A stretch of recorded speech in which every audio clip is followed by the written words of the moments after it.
Price the Lord, ஹல்லேலூயா. கிறிஸ்துவுக்குள் பிரியமானவர்களே, இந்த அருமையான காலை வேளையிலும் தேவ சமூகத்துக்கு வந்த உங்கள் ஒவ்வொருவரையும் இயேசுவின் இணையற்ற நாமத்தினாலே அன்பின் வாழ்த்துக்கள். இந்த நாளிலும் பிரசங்கி 11ஆம் அதிகாரம் முதல் வசனத்தை அடியேன் வாசிக்கிறேன். உன் ஆகாரத்தை தண்ணீர் மேல் போடு, அநேக நாட்களுக்கு பின்பு அதன் பலனை காண்பாய். ஆமேன், ஹல்லேலூயா.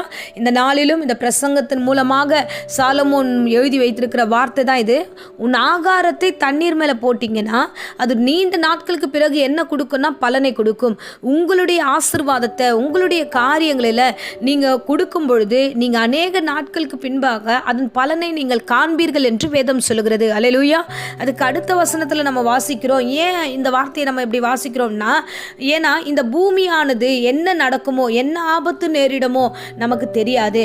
அதனால என்ன நடக்கும், வருங்காலம் எப்படிப்பட்டதா இருக்கும், எதுவுமே யாருக்கும் தெரியாது. அடுத்த நிகழ்வு என்ன, எல்லாமே ஒழுங்கா நடக்குமா நடக்காதா, எதுவுமே நமக்கு தெரியாது. அப்போ வருங்காலங்களை குறித்து நாம் அறியாது இருக்கும் பொழுது இப்போது நம்ம என்ன பண்ணணும் அப்படின்னா, அந்த வசனம் 2வது வசனத்துல 7 பேருக்காவது 8 பேருக்காவது பங்கிட்டு கொடுங்க, பூமியில என்ன நடக்குமோ தெரியாது.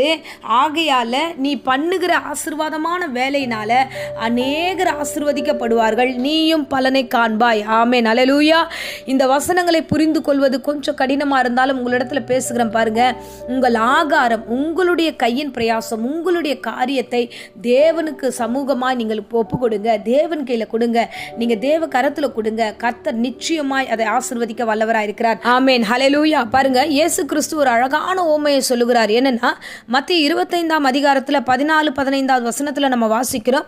ஒரு மனுஷன் ஒரு ஊழியக்காரனை அழைச்சு சொல்றாரு, நான் அந்த மாதிரி ஊர் பிரயாணமா போறேன், என் ஆஸ்தியை உன் கையில ஒப்பு கொடுக்குறேன்னு சொல்லிட்டு ஒவ்வொருடைய திறமைக்கு தக்கதாக என்ன சொல்லுகிறார் என்றால், ஒருவனிடத்துல 5 தாலந்துகளையும், ஒருவனிடத்துல 2 தாலந்துகளையும், ஒருவனிடத்துல 1 தாலந்துகளையும் கொடுத்து விட்டு தூர பிரயாணமாய் அவர் போகிறார். போய் வரும்பொழுது, திரும்ப அவர் வரும்பொழுது வந்து ஒவ்வொரு கிட்ட கேட்கிறார். என்னன்னா, திரும்ப வரும்போது நீங்க எப்படி அதை ஆசீர்வாதமா நடத்திருக்கீங்கன்னு சொல்லிட்டு அந்த எஜமான் திரும்ப கேட்கிறார். கேட்கும் பொழுது அந்த 5 தாலந்து வைத்திருந்தவன் என்ன பண்ணுகிறான்னா, 10 தாலந்து எடுத்துட்டு எஜமானே நீர் 5 கொடுத்தீர், இந்தாங்க 5ன்னு சொல்லிட்டு காண்பிக்கிறான். அதே மாதிரி 2 தாலந்து வாங்கியிருந்தவன் திரும்ப 2 எடுத்துன்னு கொடுத்து, நீர் கொடுத்ததை நான் திரும்ப 2 உங்களுக்கு கொடுக்குறேன், 4 கொடுக்குறேன்னு அவர் சொல்லுகிறான்.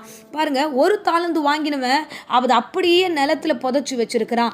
ஸோ அதை குறித்து வசனம் சொல்லுது, 1 தாலந்தை வாங்கினவனோ போய் நிலத்தை தோண்டி தன் எஜமானுடைய பணத்தை புதைத்து வைத்தான். அப்போ அந்த இடத்துல இயேசு கிறிஸ்து ரொம்ப அழகா சொல்லுவாரு, நீங்க உங்களுக்கு கொடுக்கப்பட்ட தாலந்து, உங்களுக்கு கொடுக்கப்பட்ட ஊழியம், உங்களுக்கு கொடுக்கப்பட்ட பாடலாகட்டும், பிரசங்கமாகட்டும், இல்லைன்னா வாசிக்கிற விஷயமாகட்டும், இல்லை நீங்க திறமையாய் பேசுகிறவர்களாகட்டும், ஏதோ ஒரு திறமை கர்த்தர் கொடுத்திருக்கிறார். நல்லா நீங்க சம்பாதிக்கிறவர்களாக இருக்கட்டும், நீங்கள் நல்லா ஊழியம் செய்து காணிக்கைகள் நிமித்தமாக சபையை தாங்குறவர்களாக இருக்கட்டும், இல்லை ஏழை ஜனங்களுக்கு நீங்கள் கொடுக்கிறவர்களாக இருக்கட்டும், ஏதோ ஒரு திறமை, உங்கள் திறமையை கர்த்தர் கண்டு அதை இன்னும் பெருக பண்ணும்படியாய் கர்த்தர் பெரிய காரியங்களை கொடுத்துட்டு போறாரு. அவர் திரும்ப வரும்பொழுது அது பெருகி இருக்க வேண்டும். அல்லேலூயா. ஒரு பெருக்கத்தை கர்த்தர் விரும்பி இருக்கிறார். அதனால தான் இந்த தாளந்துகள் எல்லாம் நம்ம கையில கொடுக்கிறாரு.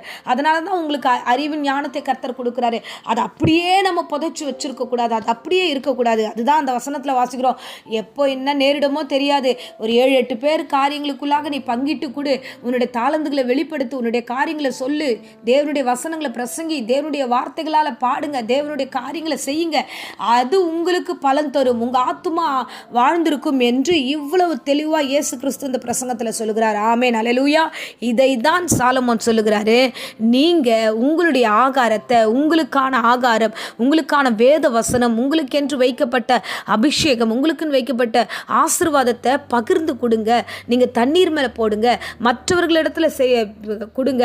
அது நாள் ஆக ஆக அது ஒரு ஆசீர்வாதத்தை உங்கள் கண்களுக்கு முன்பதாக கொண்டு வந்து சேர்க்கும் என்று இந்த வேளையில சொல்லுகிறார். ஆமென், அல்லேலூயா. இந்த பிரசங்கத்தை கேட்டுக்கொண்டிருக்கிற அருமையானவர்களே, உங்களிடத்துல என்ன உண்டோ அதை பத்திரப்படுத்தி பெருக பண்ணுங்க, அதை இன்னும் அதிகமாக்குங்க, ஆசீர்வாதத்தை பெருக பண்ணுங்க. அது வருமானமாகட்டும், உங்களுடைய ஊழியமாகட்டும், உங்களுடைய இல்லை உழைப்பாகட்டும், என்னவானாலும் சரி, கடந்த ஆண்டை காட்டிலும் இந்த ஆண்டு நீங்கள் எல்லாவற்றிலும் ஆசீர்வாதமாக இருக்க வேண்டும், வாழ்ந்திருக்க வேண்டும். எல்லாவற்றிலும் அது சுகம், உடல் சுகமாக இருக்கட்டும், இல்லை நீங்கள் சம்பாதிக்கிற விஷயமாகட்டும், ஊழியமாகட்டும், எல்லாவற்றிலும் ஒரு வளர்ச்சி தேவைப்படுகிறது. அப்போ அதற்கான முயற்சியை கர்த்தர் உங்களிடத்தில் எதிர்பார்க்கிறார். உங்கள் கையில் கொடுக்கப்பட்டதை நீங்கள் எடுத்து பயன்படுத்த வேண்டும் என்பது தேவ சித்தமாக இருக்கிறது. ஆமென். ஸோ அதுதான் தண்ணீர் மேலே போடு, அதை நீ வச்சிருக்காத, நீ ஒளிச்சு வைக்காத, இன்னும் வீட்டுக்குள்ளே வச்சிருக்காத, ஸோ உனக்குள்ளேயே அடக்கி வச்சிருக்காத, வைக்காத, உனக்குள்ளே அந்த காரியத்தை ஒளிச்சு வைக்காத, கொண்டு வந்து வெளியில் போடு. அது ஆசீர்வாதத்தை உனக்கு பின்னதாக வந்து கொடுக்கும் என்று இன்றைய பிரசங்கத்தின்படியே உங்கள் வாழ்க்கையை ஒப்பு கொடுங்க. கர்த்தர் நிச்சயமாய் உங்களையும் உங்கள் வீட்டையும் உங்களுடைய சபையும் உங்களை சார்ந்த எல்லா காரியத்தையும் கர்த்தர் ஆசீர்வதிப்பார். ஆமென். இப்பொழுதும் அடியேன் உங்களுக்காக ஜெபிக்கிறேன். அன்பு ரட்சகா, இந்த அருமையான தருணத்தில் நீர் பேசின வேத வசனத்துக்காய் கொடான கொடி ஸ்தோத்திரம். ஆண்டவரே, எங்களுக்கென்று கொடுக்கப்பட்டதை ஆண்டவரே உம்மிடத்தில் ஒப்படைக்கிறோம் ராஜா. நாங்கள் அதை விருத்தி அடைய ஆண்டவரே எங்களை எடுத்து நீர் பயன்படுத்துவீராக. அவரவர் திறமைக்கென்று நீர் கொடுத்திருக்கிறீர் ராஜா. கொடுத்ததை நாங்கள் பயன்படுத்த எங்களுக்கு ஞானம் அறிவை கொடுத்து வழி நடத்துங்க ஆண்டவரே. அதை நாங்கள் ஒளித்து வைக்காதபடிக்கு, அது ஆசீர்வாதமாக இருக்கட்டும், அது ஊழியத்தின் காரியமாக இருக்கட்டும், என்னவானாலும் அதை நாங்கள் வெளிப்படுத்த எங்களுக்கு கிருபை தாங்க ராஜா. அவ்விதமாய் ஆசீர்வதிங்க. என் சபையாரை ஆசீர்வதிங்க. இந்த பிரசங்கத்தை கேட்குற ஒவ்வொரு பிள்ளைகளும் தன் வீட்டில் இருக்கிற காரியங்களில் விருத்தி அடைகிறவர்களாக, தன் படிப்பின் காரியத்தில் விருத்தி அடைகிறவர்களாக, ஊழியத்தில் விருத்தி அடையட்டும் ஆண்டவரே. அப்படியாய் ஆசீர்வதிக்கப்படட்டும். வெளியே வந்து அவைகளில் நீங்கள் இறங்கி செய்யுங்கன்னு சொல்லுகிற அந்த வார்த்தையின்படி ஆசீர்வதிக்கிற எல்லா மோசமான கிரியைகளை எல்லாம் இயேசு நாமத்தில் ஆண்டவரே நான் சபித்து கட்டுகிறேன். நெகட்டிவான தாட்ஸை கொடுக்குற பிசாசை இயேசு நாமத்தில் சபித்து கட்டுகிறேன்.